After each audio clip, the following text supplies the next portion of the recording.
Senior Care and Lifestyles welcomes you to join us for the next 30 minutes. We are very fortunate to have Dr. George Ferzli visit us again. Welcome, Dr. Ferzli. Thank you, ma'am. Dr. Ferzli is not only a familiar face in the metropolitan area, but is known worldwide for his accomplishments. So we are very fortunate to have him with us tonight.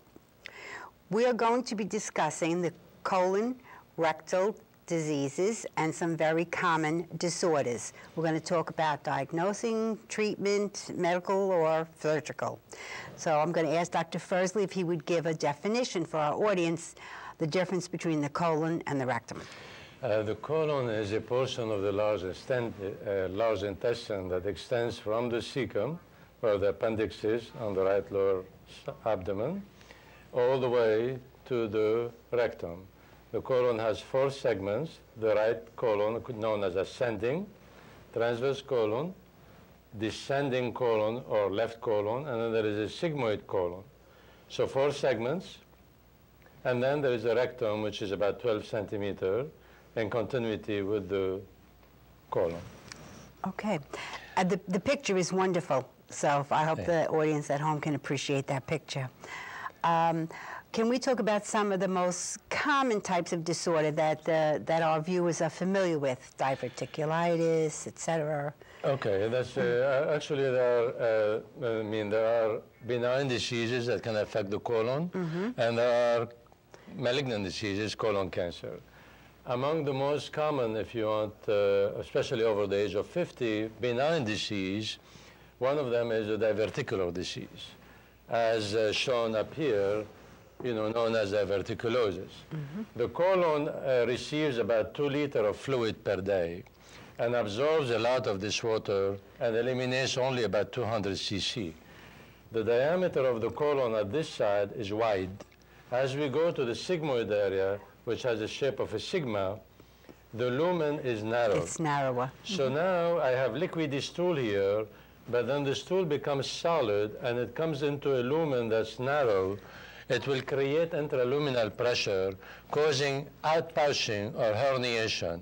Right. The patient can see it better as a bulge in the car tire. Right. So it's a small hernia, which is a thinned out wall of the colon. So that makes this area, which is almost like an appendix. Imagine you have multiple of them. Most of them are concentrated on the sigmoid. They could be elsewhere. And because they are thinned out, they can bleed, they can perforate, and cause what you mentioned before, Marianne, the diverticulitis, right, which will then have to be addressed depending on what stage, with antibiotics, by mouth, and special diet, or sometimes with surgery. Now, the other type of benign disease that's very common among all of us, 50% of us, as we get the age of 50, we are going to have polyps. Now, polyps are the reason for colon screening and surveillance. Why? Because those polyps, although most of the time they are hyperplastic polyps that are benign, but there's no question that the polyps can turn into a colon cancer. So that's why, for example, we have guidelines. Even though it's benign disease, all of us, as we get the age of 50, we should really get a colonoscopy. Now, there are other ways of screening. I could do check my stool for blood. We call that occult blood. Or I can go get a CT colonography or virtual colonoscopy. But the colonoscopy, the actual colonoscopy, remains the best part. Why? Not only I could scope inside the lumen, I could take a biopsy and test the tissue. And if it's benign, so we recommend the colonoscopy over the age of 50. Lately, the peak of colon cancer in the US is about 60 and above age. But lately there has been, although the overall colon cancer is the second leading cause of death in the United States, although there has been a decrease in the incidence of colon cancer, there has been an increase in the age 40 to 44. Yes. So now we're debating whether the screening for colon cancer should be done even at an earlier age. Like at 40. The bottom line is that if we have a polyp, or we should all think about screening, because the studies show that only 30% of people in the US care about doing screening for colon. And it's something that's preventable, because if I am able to remove a polyp before it may turn into a malignancy, or at the very early stage, it's certainly much better advantage. Mm-hmm. If you see a polyp, does it always have to be removed? The polyp should always be removed. The reason is, this is a very good question. Think about the polyp. Perhaps this is not a very good drawing, but think about the polyp as if it has a stalk and then a mushroom-like, almost like a cauliflower. And then you want to resect the polyp flush with some polyp are pedunculated. Some of them, the difficult one, are what we call sessile, flat. Those are biopsied because you cannot really shave them off. You're afraid to make a hole.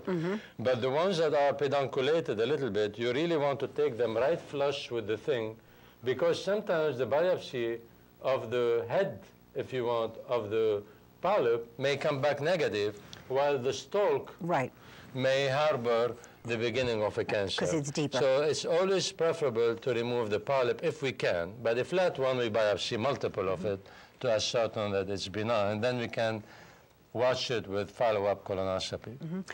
A side question. If someone is predisposed to polyps, like say of the digestive tract, would that eventually lead them to polyps of that? Absolutely. Now, there are people, I mean, family history in colon cancer is very important. Obviously, once we have family history, it's like everything else, you know, like in breast cancer and everything. It raises a level of awareness even more. Also, there are diseases, for example, called familial polyposis. Familial polyposis is transmitted autosomal dominant. In other words, it is transmitted. And the person has polyps throughout the entire colon. So before we even wait for any of those polyps to become cancer, because they will eventually, prophylactic, as we say, colectomy is advisable.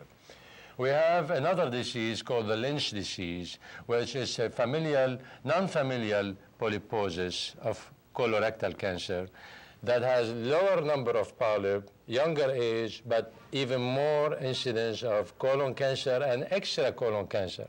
For example, they may have ovarian, they may have uterus, they may have lung, they may have breast, pancreas. So in certain, you're absolutely right. Most of the time when we have polyp, we look outside the colon and we look inside the colon for, to address the whole person as an entity. Does age play a factor? Like if you get the polyps when you're younger, is it more aggressive? It is certainly, it raises certainly more flags, yes, of course. Yeah. And we've seen really colon cancer in 15 years old, I've operated on 15 years old, on 20 years old, on 30 years old. But it's not as common as the peak, if you want, that later on in life. Yeah. Well, there's a big push, like for when breast cancer, there was a big push for everybody to have the mammographies. Correct. Now there's a big push for everyone 50 to have the colonoscopy. Absolutely, yes. And now what we're hearing from you is maybe we're going to be going sooner than later. A little bit sooner. If there is a family history, it's advisable to go sooner. Right. All right. Most people I know, if they have it in their family, they're aware, and they do go. Good. Yeah, I mean, there is another aspect that sometimes you're bringing the age here. This is a very important other point. There's sometimes also another factor that leads to an earlier colonoscopy. Take the inflammatory bowel disease. If we have somebody with Crohn's disease, they may present with fistula, with abscess, they may present with inflammation that may require an earlier colonoscopy. You have another familiar inflammatory bowel disease, which actually has a higher risk of colon cancer because it affects the rectum and the colon more so than the Crohn's, is ulcerative colitis, known as UC. And although those could be treated with medication, but for example, in ulcerative colitis, the younger the patient, the longer the disease process, the higher the number of polyps, the more likelihood you are going to have malignancy. So ulcerative colitis sometimes, although it can present as an emergency with what we call toxic megacolon or bloody diarrhea or perforation, it may require colectomy because of the fear of cancer. You know, is IBS in that category with ulcerative colitis? Inflammatory, yeah, IBS actually, ulcerative colitis, Crohn's disease, you know, irritable bowel syndrome. Irritable bowel syndrome by itself is a diagnosis by exclusion. Once you've excluded all the other things, then we're left with IBS. IBS, most of the time, the people doesn't have more gas than usual. They retain more gas. they may get diarrhea, they are depressed, they have fibromyalgia. So sometimes it's just high fiber, antidepressant, antispasmodic agent may address IBS without necessarily requiring any further surgical treatment.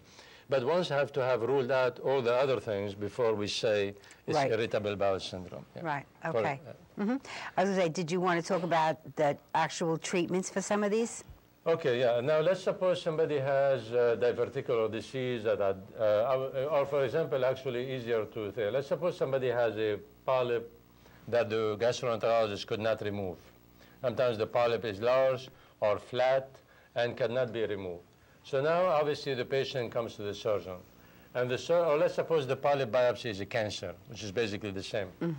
Now obviously we need to remove it. Now, the patient has to understand what is the removal is. It's easy to understand when we have a drawing like this that tells the patient that we're going to cut the hose or the tube before and distal to it. Before and after. And then put the two ends together. Right. So it's simple. We cut before the polyp or the tumor, we cut after it with enough margin, and we put them together. Now, very important for the patient to know is that it is important to just take the segment. They're always worried, oh, how much of my colon are you going to remove? A foot, 2 feet? Right. Well, first of all, you can live without your entire colon. And then certainly a foot is not going to change your diet habit or your lifestyle or anything. The most important thing, besides removing the segment, is to make sure, especially if we're worried about malignancy, that we are taking enough of the mesentery down to the root of this artery, for example, for the sigmoid. So that if you look here, that's the entire specimen that has to be removed. I want to take lymph nodes that are bearing the drainage from that area. So if God forbid this turns out to be cancer, I want to be able, when I get the pathology report back later, a week or 10 days later, to be able to tell the patient what the stage is. Because based on that stage, will determine if after the surgery there is a need for any adjuvant or any additional treatment. And then, quite honestly, the way we keep although the staging is universal worldwide, for the patient, like we said before, we keep it simple. I mean, we try to keep it simple. Like if the polyp or the cancer is within the lumen, basically it's a 1. If it has gone through the wall, it's a 2. If it has gone to the lymph node, a 3. If it has gone to the liver, it's a 4. Although it's not totally accurate, but it certainly explains the fact that if I have a 1, it's certainly much better, and I may not need any treatment. If I have a 2 or 3, then obviously I may need an additional treatment. So the segmental resection in diverticular disease, for example, before we treat diverticular disease, we always do a colonoscopy. Let's suppose somebody presents with an acute attack of diverticular disease, and now they have an abscess, and they got a drain in it, and they are on antibiotics, on liquid diet. Before we operate on them, we try to cool them down, and then we must do a colonoscopy, because we have not to forget that diverticular disease can be at the same time present with a malignancy. You follow what I mean? Absolutely. So it's always a good habit to be able to do that, let's say 6 weeks after an inflammation, and then in diverticular disease, you may not have to go all the way down to the root to include lymph node, because you're not dealing with cancer. But in diverticular disease, what is very important, and the public and the patient should know about, that although you may be leaving some diverticuli elsewhere, they are nothing to worry about. The most important is to go down to the rectum, because if often we leave a segment of sigmoid here, then we may have recurrence of the diverticular disease. So we always make every effort to really try to eliminate any possibility. We come down all the way down to here. As far as you can go. So, and we put this to this, so we don't have a possibility of having recurrent diverticulitis. I understand. Okay. Did you want to talk about laparoscopic surgery? Okay. But of course. I mean, the biggest really thing for colon surgery in the last decade or even more is the application of laparoscopy to colon. Laparoscopy, as you all know, is a use of small incisions with camera through trocar site here, little trocar camera, and we put our instruments. And this obviously has been used for, as I'm sure everyone knows, for gallbladder, for appendix, for hiatal hernia, bariatric surgery. Well, women are very happy with laparoscopic surgery now. Yes, so obviously it's certainly very applicable to colon. And indeed, it took a while. In the early 90s, we were concerned about it for cancer. But then every study that keeps coming every month or two and worldwide, laparoscopy has major advantage to open surgery in colon. Now, the diabetic, the obese patients, even more so. And that obviously, first of all, you have less scar, less incisions. So let's go from the outside. So less pain, less scarring, therefore earlier return to activity. More importantly, if I'm not making a big incision, I have less likelihood of having a hernia. And especially if I'm overweight, I have less likelihood of getting wound infection, right? Right. Now we go inside. Laparoscopy has been shown that the incidence of leak, meaning by that when I put those two things together, which is really basically the most dreadful thing, and the laparoscopy has been shown that there is less incidence of leak. Now, also, because I am not manipulating, like in open surgery, we put the small intestine out, we touch it, we put lap pass, we do retraction, and laparoscopy using the gravity to move the patient to pull things out of your way in a very gentle manner. So there is less incidence in every publication of ileus. Ileus meaning laziness of the bowel, therefore return to activity, therefore to feed the patient after surgery. So the advantage of laparoscopy, now we have something called fast protocol, where we do the colon, and then we don't leave a Foley catheter on the bladder at all. We don't leave a nasogastric tube at all. And that came because of the era of laparoscopy. No more NG tube. You can get out of bed. No more Foley catheter. Less urinary infection. Must be removed immediately after surgery. And then because of the less ileus risk, we have instituted, I mean, most institutions have a fast protocol where on the next day you're even given liquid diet and you're getting out of bed because you have less incisions. So, and lastly, what has been also shocking to us is that the publications have been showing that if you're having laparoscopy for cancer resection, the prognosis is even better. So you're removing the same number of lymph nodes, especially now with the technical abilities and the tool we have. In the early 90s, used to be kind of a debate, oh, you're not taking enough lymph node. Now we take more lymph node with laparoscopy than with open. And the studies have been showing slowly and gradually that even doing it for cancer gives the person a better prognosis than doing it open. So, like, especially in obese patients and a certain, so it certainly has brought the colon surgery to another level that is the most beneficial person of it is the patient. Right. And I mean, I've been a nurse a long time, so I've been going along, watching how everybody is doing fabulous with laparoscopy surgery. And I have to say, even those positive things, but I see less surgical site infections. Correct. Because you don't have that huge scar, all the staples, the incisions. So I do see less site infections. And well, how do you feel about the DVTs that you can tell? I'm glad you brought this up. That's another very important point in laparoscopy in general. Because the patient has less pain, what causes DVT? Meaning by that, blood clots in the legs that we all worry about. We keep telling the patient we put sequential stocking on their legs, pumpers. We ask them to get out of bed to move their legs.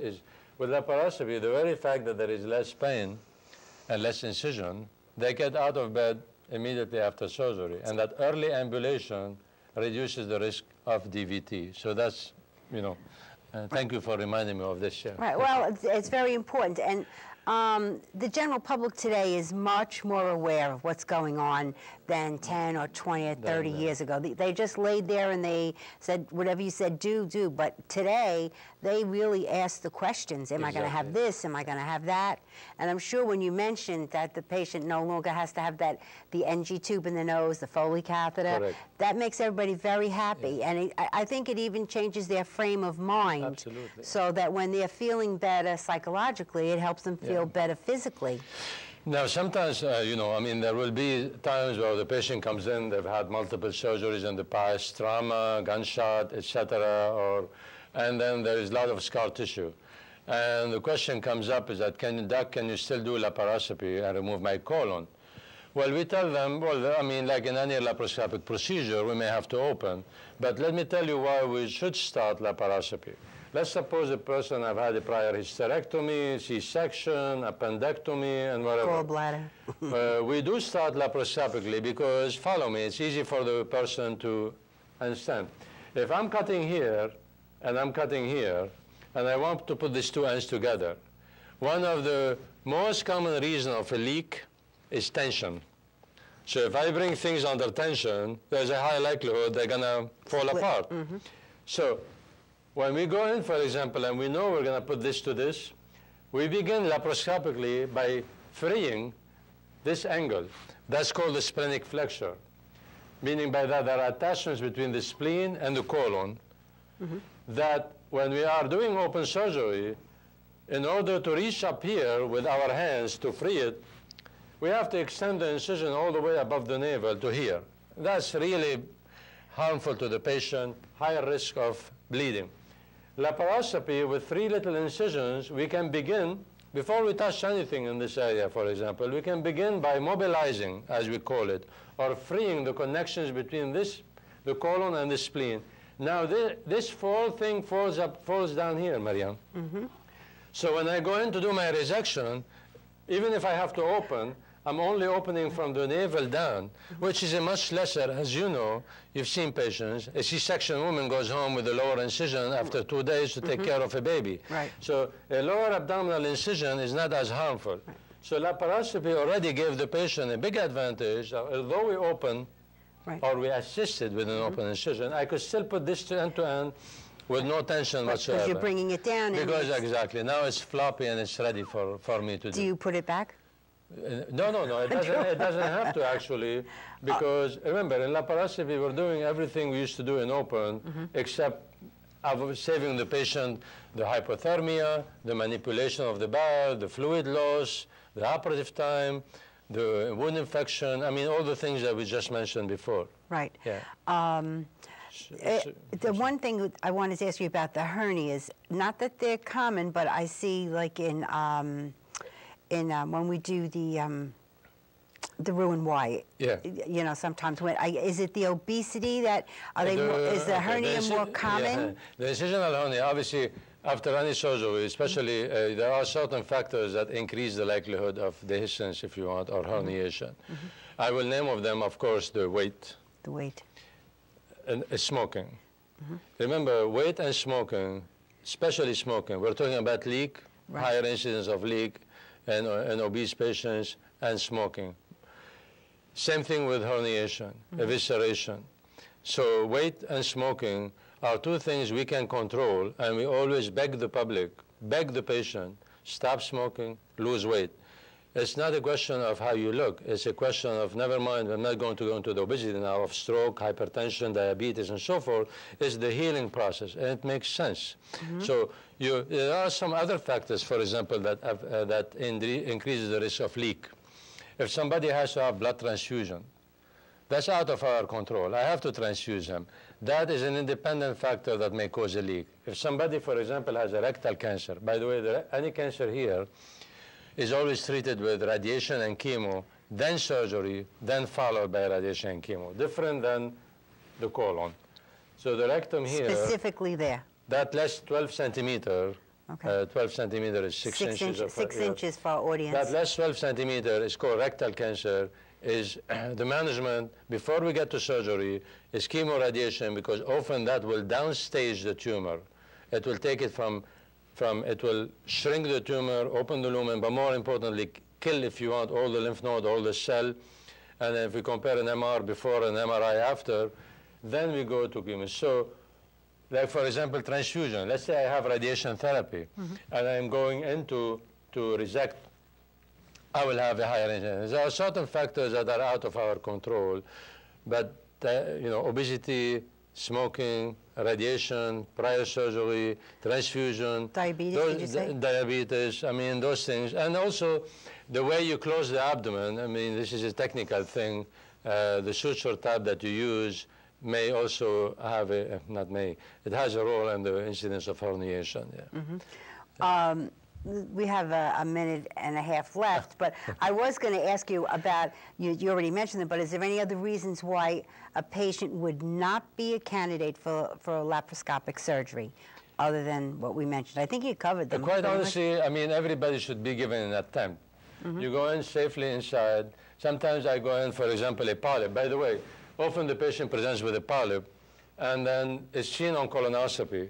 But if I go in open or laparoscopy, I have no idea where it is. So the gastroenterologist tattoos the polyp. That's something patients get to know. He goes in and he injects ink. It's called India ink. So it makes that a quarter size or half dollar size blue. So when I go in with the scope, it jumps out at you. Laparoscopy, I look to see where the blue dot is. And then once I see the blue dot, then even if I have to open, and I know I cannot do it totally laparoscopically, but at least now I know where my incision is going to be. So because sometimes, because the colon could be very redundant, and the gastroenterologist is making every effort to give you exactly the distance at 60 centimeter, but often, honestly, it's not fair. They may not get it right, you know, although they are all superb. So it's easy to find, to tattoo it, and then I will know my incision to make it here, like you saw on this side. Okay. Yeah. Oh, yes. I have to tell you that the time is ticking, and we've come to the end of our show, but we have given our audience so much information. I hope you taped this show. I want to thank you for coming. Thank you. And to our audience, I hope you appreciated it and you got some great information from us. Good night, and thank you.